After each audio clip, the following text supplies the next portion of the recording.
大早花2元錢買了一條白蘿蔔，清洗一下，然後削掉外皮，頭尾的肉質比較硬，我們要切掉一小部分。首先從側面切上一刀，這樣不容易滾動，然後再切成厚薄均勻的片，我們千萬不能切太薄。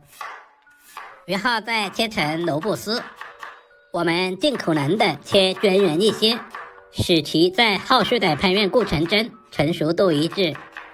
蘿蔔的核心營養主要體現在水分足、熱量低、富含膳食纖維、維生素 C 以及鉀元素等。不管是清炒還是燉湯，都深受大家的喜歡。全部切好，放在大一點的碗中。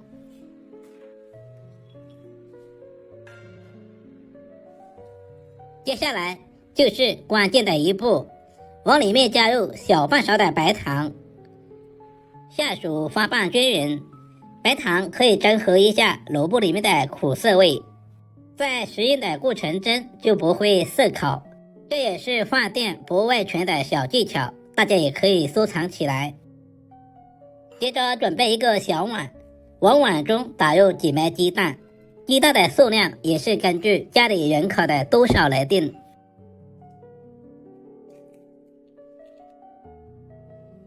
起鍋加入少許的食用油，油溫燒熱以後，把雞蛋倒在鍋中。我們要提前把雞蛋煎一下，煎至兩面金黃，煎出香味。剛下鍋的雞蛋不要直接去動它，大約煎至2分鐘左右。然後再靠上鍋蓋，開最小的火。這一步的目的是使蛋黃完全的凝固。大約2分鐘左右，打開鍋蓋，現在的蛋黃也已經完全的凝固了。然後我們再翻過來煎另外一面，全程用中小火慢慢的煎制，整個過程大約在2分鐘左右。稍微放動一下鍋，這樣可以使雞蛋受熱更均勻，煎至兩面金黃。接下來簡單的給下刀，像視頻中這樣橫着切上幾刀，再豎着切上幾刀，切成大約2公分左右的小塊，這樣方便食用也方便入味。雞蛋是我們日常生活中蛋白質的主要來源，像我們成年人一天至少要吃2個雞蛋，這樣對身體的健康非常有益。全部切成視頻中這樣的大小，放在盤中備用。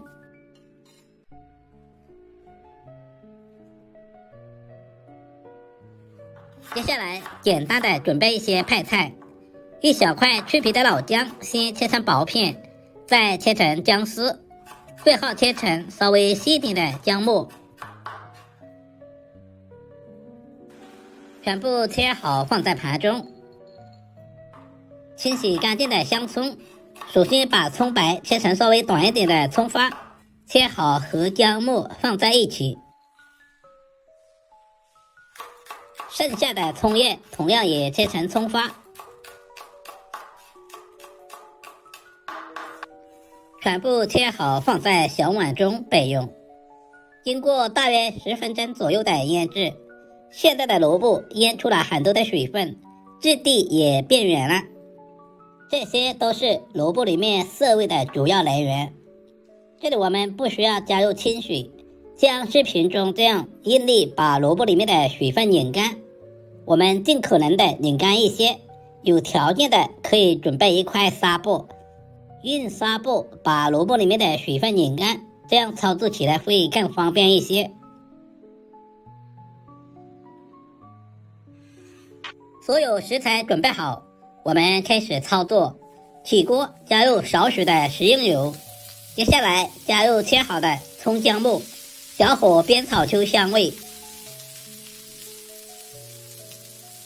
接着把蘿蔔絲直接倒在鍋中，開大火快速翻炒均勻。因為蘿蔔含有大量的水分，我們一定要開大火，不然的話很容易出湯，這一步特別關鍵。很多朋友做蘿蔔絲湯，直接放在鍋裡面去煮，其實那樣是不對的。那樣煮出來的蘿蔔絲吃起來有苦澀的味道，口感和營養都會大打折扣。像視頻中這樣不停的發動，充分的激發出蘿蔔裡面的鮮香味。整個過程大約要2到3分鐘左右。接下來把準備好的雞蛋直接倒在鍋中，然後倒入滾燙的開水。雞蛋和蘿蔔絲遇到開水之後，油脂和蛋白質立馬乳化，湯馬上變得奶白色，又濃又鮮。接下來再次扣上鍋蓋，開小火大約燜煮2分鐘左右，使雞蛋和蘿蔔絲完美的融合。親愛的朋友們，視頻都看到這裡啦，借您發財的小手點個讚再走唄。您的每一個點讚和留言都是我前進最大的動力。阿光在這裡非常感謝您的支持和鼓勵。時間到，打開鍋蓋的一瞬間，整個廚房都是雞蛋和蘿蔔的鮮香味。加入大半勺的食鹽調味，少量的松茸鮮，其他什麼調味料就不需要添加了。我們吃的是食材的本味。稍微的翻動一下，使調味料完全化開，鍋裡面的湯汁變得非常的濃稠，比牛奶還要白。